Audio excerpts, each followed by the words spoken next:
actuellement à Toulouse, au siège d'Airbus, et nous avons devant nous M. Éric Koller, président du conseil d'administration de l'Office national malgache du tourisme. Monsieur Koller, selon vous, qu'est-ce que va apporter cette acquisition des Airbus pour Air Madagascar? En premier, déjà, je dirais que c'est beau et c'est super pour la compagnie nationale et pour la fierté nationale de notre pays.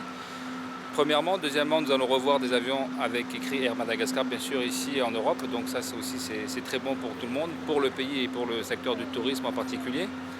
À partir de là, comme vous le savez, donc ces vols, je pense, d'ici 3 mois, seront après avec des PNC, PNT Air Malgache. Pour l'instant, c'est fait comme ça à cause de l'annexe B, qu'on le sait tous, sur la compagnie. Ces deux avions apporteront bien sûr beaucoup plus de monde à Madagascar, tout simplement.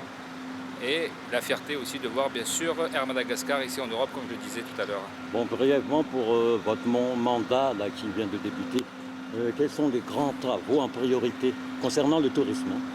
Concernant le tourisme, donc là nous allons notre salon du tourisme déjà, c'est une première en 6 mois. ITEM Madagascar qui va se dérouler du 30 mai. Nous allons célébrer la journée mondiale du tourisme durable.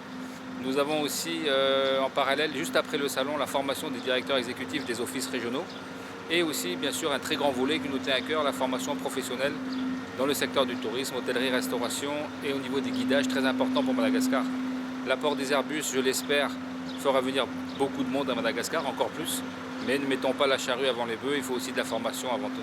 Un petit message du président de l'Office du tourisme de Madagascar, si vous en avez un. Vivement que l'on rentre avec nos avions, il fait froid ici. Merci beaucoup.